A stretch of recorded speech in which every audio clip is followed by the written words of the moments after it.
Lena held on tightly to the envelope as she got down from the horse-drawn carriage moving along the dusty road.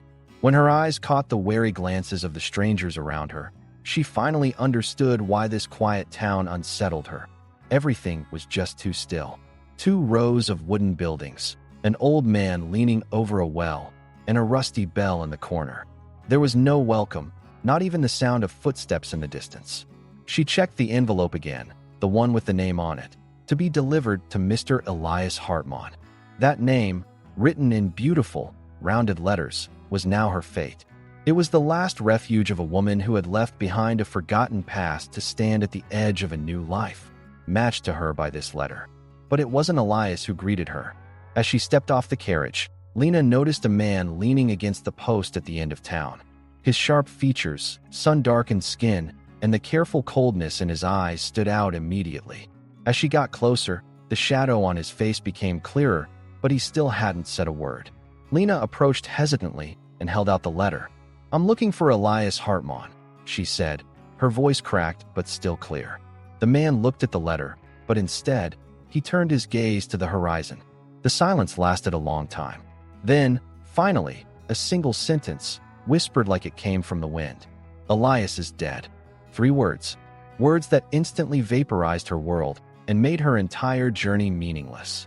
Lena swallowed. Her eyes dropped to the ground. After a few seconds, the man introduced himself. "I'm Benjamin, Elias's older brother." That was it.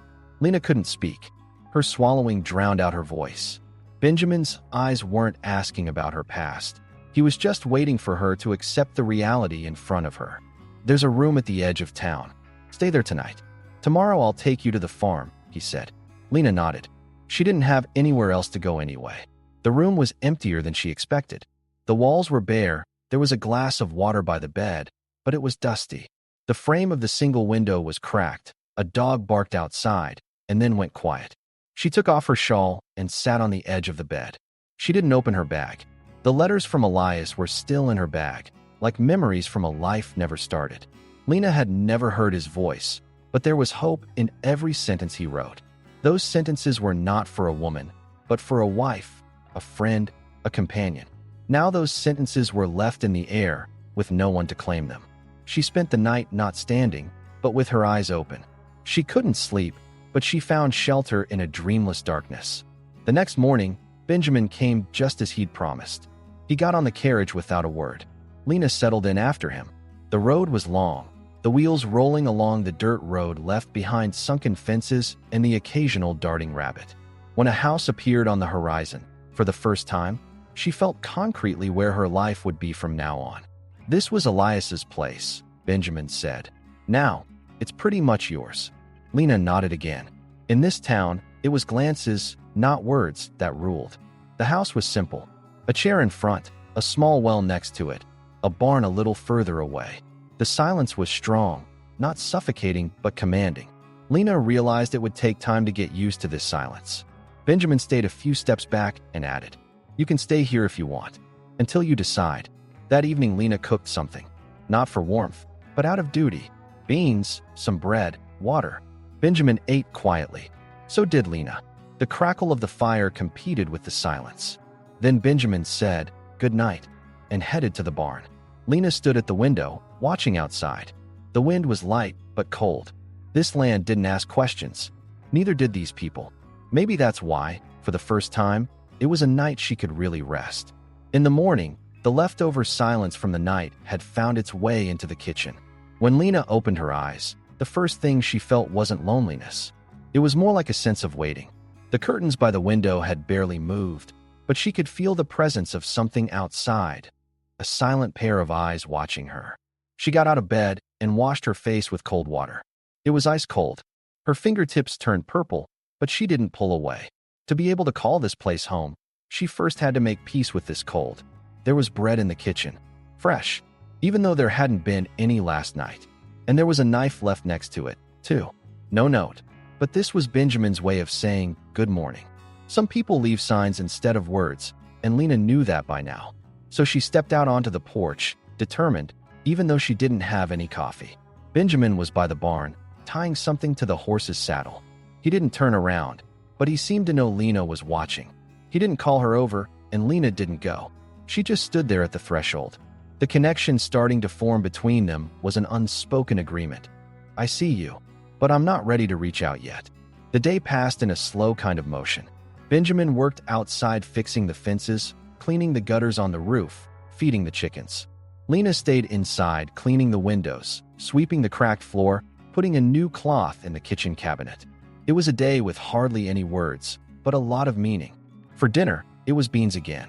Benjamin quietly moved his fork to his mouth, and Lena looked at his hands covered in calluses and cracks, but there was a care to them.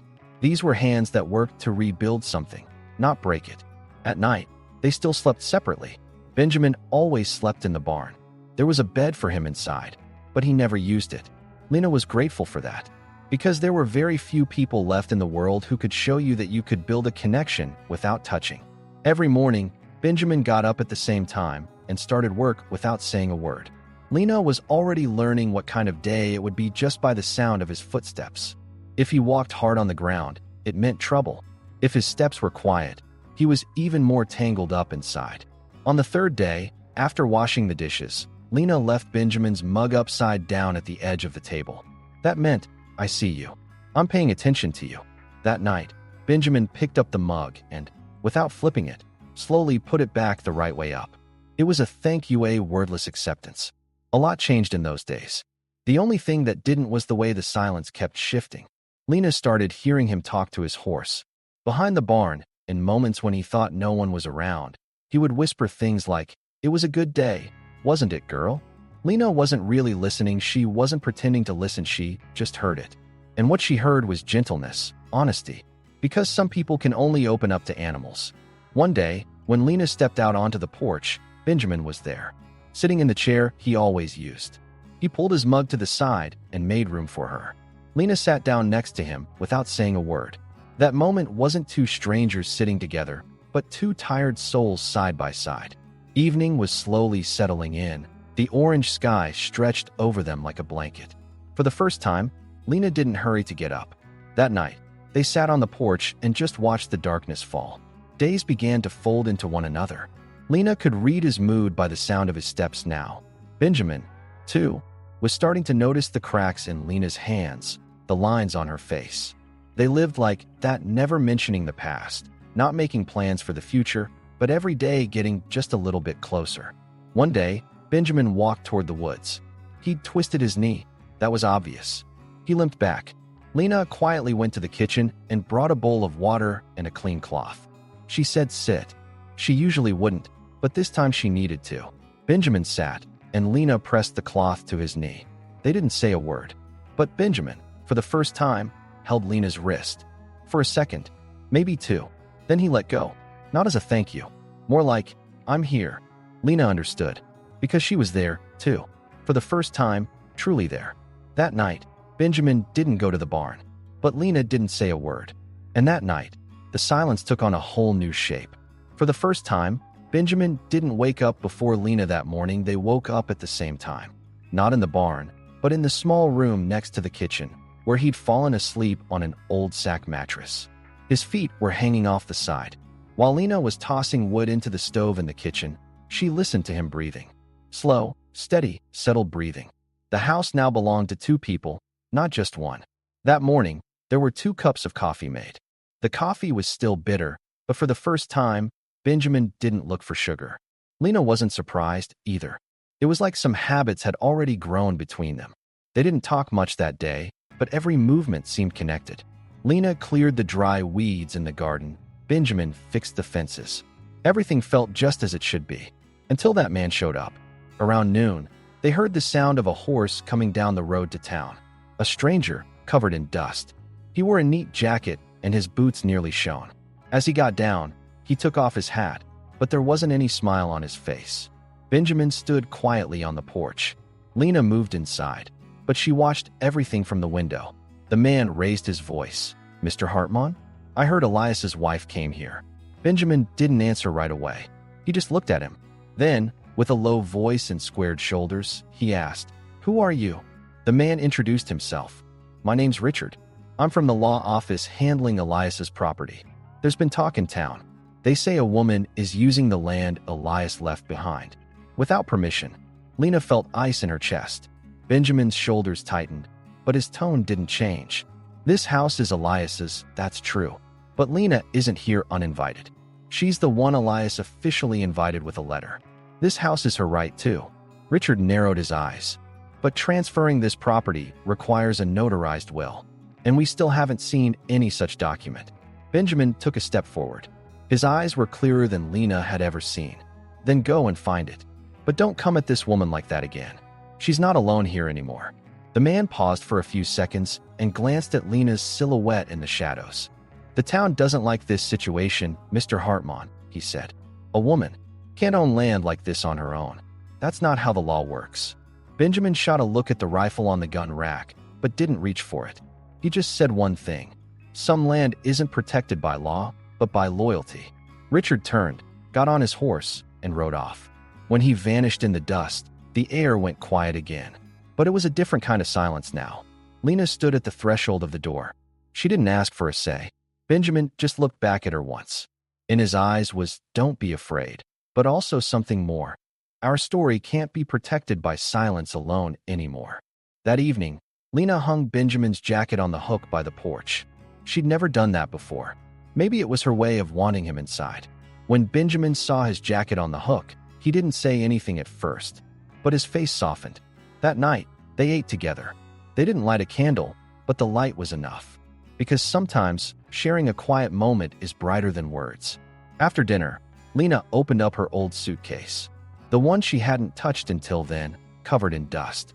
Inside were a mirror, a few old letters, a silk glove, and a city photograph. On the back of the photo was another name. A past Lena didn't belong to anymore. She closed her eyes for a second, then threw the photo into the stove. The flames swallowed that life without a sound. Benjamin watched this moment from a distance. He didn't ask, didn't comment. As he walked by Lena, he picked up a loose thread from the floor. But instead of looking at the thread, he looked at the stove and just bowed his head. The next morning, Benjamin left a box by the door. Inside, a hammer, nails, and a piece of fabric. Lena didn't understand at first, but then she walked to the window. She slowly held the fabric up to the glass. There was no sewing machine, but her hands still remembered how. It was like a muscle waiting for years, finally coming back to life. She quietly began to sew. That day, the house changed. Curtains went up on the windows. Part of the roof got fixed. Lena had started turning the house into a real home. And with every nail Benjamin hammered in, he kept saying, "This place is yours now," without words. But the words that old man said kept ringing in both their ears. Women can't own land here. Now, it wasn't just the past against them. It was the world outside, too. And this was the sign that silence alone wouldn't be enough anymore. The day started almost silently. But even in the early morning, there was something unsettled in the sky. Before lighting the fire, Lena had gone outside and breathed in the scent of earth mixed with dew. The air felt heavier, the wind thinner. Everything seemed to hint that something was coming. Unclear, but inevitable. That morning, for the first time, Lena sat down at the breakfast table before Benjamin did. She put out 2 cups, but she didn't wait, because the silence that wasn't inside was outside. Benjamin had gone out early to fix the cover on the old well on the south side of the farm. But he was late. That wasn't like him. Lena cleared the table and started watching outside from the kitchen window. And at that moment, she noticed something. There was a horse on the road, but the man on it wasn't Benjamin. His hat was perfectly shaped, his jacket was unwrinkled. And as he got closer, Lena's hands started to tremble without her even realizing. When the man reached the door, he didn't hesitate. He tapped once with his fingers, but started speaking without waiting. "Clara Reinhardt," he said. Lena's breath caught. No one knew that name anymore. In these parts, that name didn't exist. There was only Lena. And in this house, no one but her knew that name belonged to the past. "Clara," the man said again, this time more gently. "I came for you." The door cracked open. Lena looked at the man's face, her expression trembling. His face wasn't familiar, but his eyes were. She'd seen those eyes once in a shop in the city. And the most painful part, this man was one of Elias's old friends. He was the one who brought her letters, sometimes carried back her replies. But he was also once a business partner of Lena's family. "Victor, what are you doing here?" Lena asked, her voice weak, but something inside her starting to crack open. Victor took another step forward. Elias told me about you. But after I heard he died, I tried to find you. Everything changed in the city, Clara. Your family's assets were divided, names erased. But some debts are still on you. And now, we've found you. Lena's eyes grew wide. Debt? No. I'm not one of them anymore. Victor shook his head with a pained smile. You might not be, but your blood is the same. And some people are known not by their names, but by what they inherit. Just then, Benjamin appeared. His horse was sweating. He was muddy, tired, but walking with anger. As he reached the door, he measured the space between Victor and Lena. He looked at Victor for a moment before turning to Lena. Who's this? He said, short and direct. Lena wanted to answer, but her throat was dry. Victor spoke right away. I'm a friend of Elias. And this woman, she can't run from her past. Benjamin took a step closer. No one gets chased out of this house. And no one speaks here for someone who isn't here. Victor leaned toward Benjamin. You don't know her past. What she did, where she's from. She doesn't belong on this land. And one day, that truth will make everything fall apart. Benjamin stayed quiet for a moment. Then he turned to Lena. Is it true? Just those two words.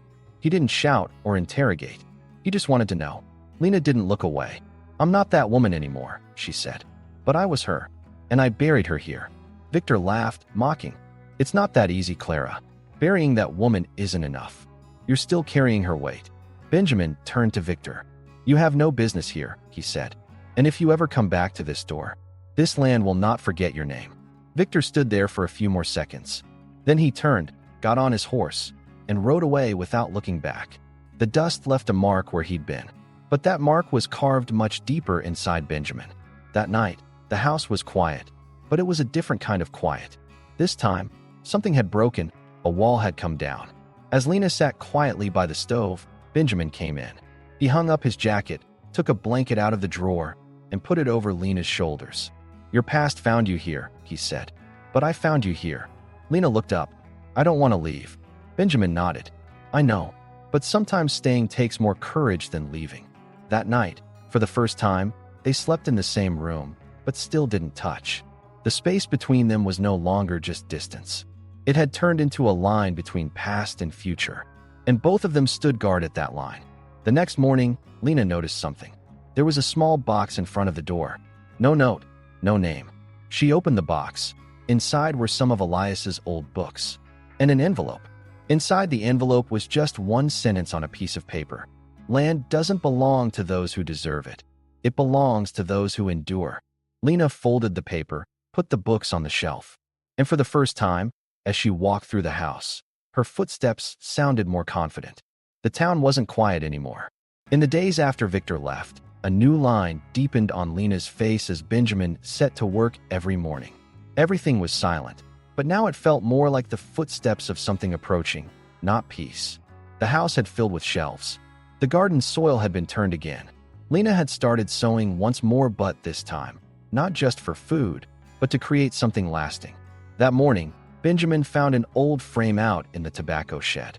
Inside was a photo of him and Elias, the two brothers, shoulder to shoulder. Elias was smiling, but Benjamin's eyes weren't on the camera. They were looking off somewhere far away. When he showed the photo to Lena, she stared at it for a few seconds, then set it on the table. Only one is left, she said. But maybe this time, not alone. In the afternoon, a second horseman rode up the dusty road. This time, it wasn't Victor, but it was clear he was the town sheriff, gray hair hanging down his neck, thick belt at his waist. A few others followed behind him. Benjamin stood tall on the porch. Lena waited in the shadows. But she didn't retreat this time. The sheriff spoke without raising his voice. Benjamin Hartman. The land issue is getting serious. The town council is concerned about the ownership here. Official documents are missing. Lena Reinhardt's presence is in question. Some names just don't show up in the records. Lena's hands clenched into fists. But for the first time, her eyes held not fear, but anger. Benjamin stayed calm. We have the letters Elias wrote, he said. She came here because he asked her to. It's all written. You'll need more than writing, the sheriff replied. Some folks in town think Lena took this land unfairly. The new road plan will cut through here. The council wants to make an offer. Sell the land to us. You'll get as much gold as it's worth. That way, there's no trouble. Lena stepped forward. She spoke for the first time. This land wasn't given to me by a letter, she said. It was given with tears, hard work, sleepless nights. And I'm not for sale. The sheriff frowned. It's not common for women to own land here, ma'am. Benjamin took another step forward. And is everything that's common always right? There was a pause. The sheriff looked back at the men behind him. A decision needs to be made. If you don't provide official papers in 3 days, the town will take the land. That's the law. Benjamin lowered his head, then looked at Lena.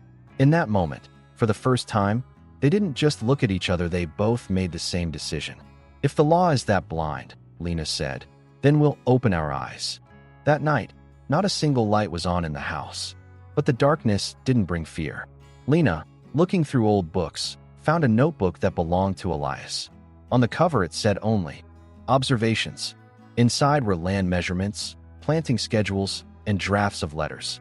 On the edge of one page, he'd written, If I can't come, Clara will. She is the fruit of my decision. Lena showed the notebook to Benjamin. His eyes widened. Maybe it wasn't a will, but it was the clearest statement of intent. That night, they sat at the kitchen table, put the notebook in the middle, and made their decision. They wouldn't leave the land. The next day, they went to town together. This time, they walked instead of riding horses. They didn't say a word along the way, but with each step, they thought the same thing. If a place can only be kept by fighting for it, then it's not just a home anymore, it's fate. When they reached the town square, people gathered silently around them. Everyone who saw them went quiet. Some turned away, some whispered slyly, but Lena and Benjamin walked on with their heads high. When they entered the law office, Victor was waiting. The sheriff was there, too. They put Elias's notebook on the table. Benjamin spoke, his voice strong. This land was his decision, and now it's our life. If you take it from us, you're not erasing us. You're erasing him. Victor glanced at the file, then looked away in silence. The sheriff narrowed his eyes at Lena. This is only the beginning, he said. They won't accept this. For the first time, Lena smiled. It was faint, but it came from deep down. Nothing's ever been easy anyway. When they got home, the wind had picked up. A box of nails had spilled in front of the barn. Benjamin bent to pick them up, and Lena watched him. As he wiped his hands on his knees, he looked up. This wind will pass, he said. Lena came over. But sometimes, the wind makes trees even stronger, she answered. That night, Benjamin handed his jacket to Lena. She accepted it. She didn't need protection anymore, she needed to be beside him. For the first time at dinner, Benjamin held her hand. And that meant more than any proposal. It was a vow. Silence had now been replaced by resolve. Winter fell suddenly one night. When they woke up in the morning, the world was covered in white. The barn roof was buried in snow, and the paths to the garden had disappeared.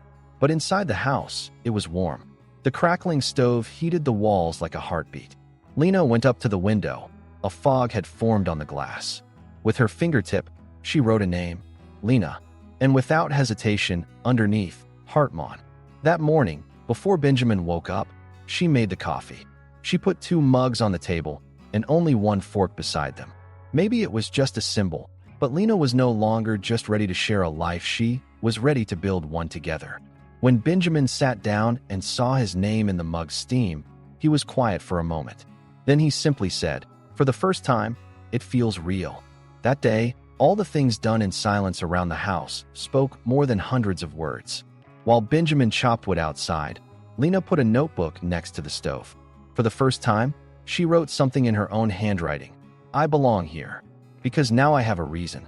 Around noon, an unexpected guest arrived. It wasn't Victor. It wasn't the sheriff. This time, it was an old man carrying Elias's will.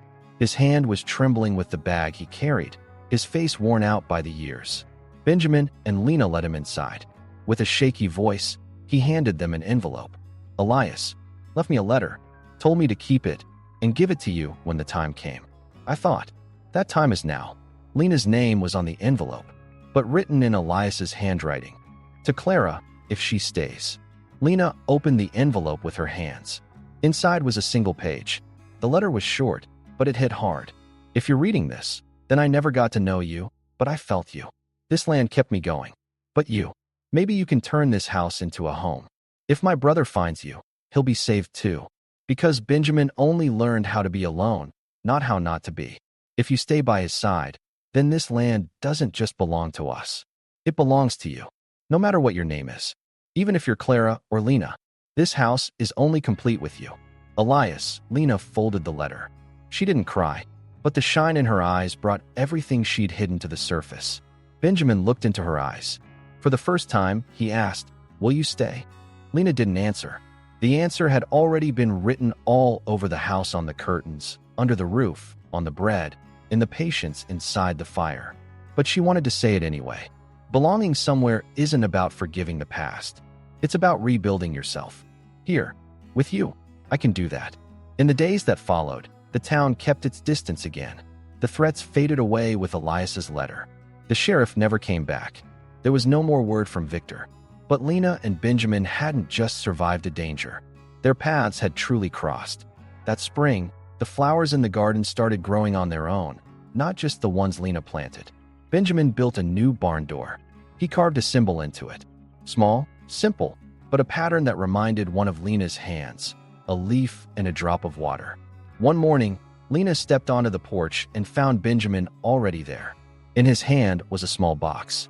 Inside, there was a ring. The same stone, but this time Lena put it on herself. Benjamin didn't say anything, but the ring on Lena's finger was no proposal, no debt, just acceptance. Years went by. The land didn't change, but the house grew. Another room was added. Then the sound of a child, then a little swing under a tree. Lena never opened that old suitcase again, because now there was something else, a story she wrote, a story she chose, day by day. One morning, their son sat on the porch and asked, "Mom, is this place ours?" Lena crouched down, took a handful of earth. "This isn't a place you own," she said. "If this place accepts you, then it's yours." The child smiled, then ran off. Benjamin watched him go, then turned to Lena. "When you came, everything was silent." Lena nodded. "And now, everything is saying something." Benjamin held her hand. "This land never made a sound," he said. "But you came, and now even the silence speaks." And that day, in the dust blowing on the wind, not just a pair of footprints, but a story was walking. A story that started in silence, but ended with a life that finally had a name.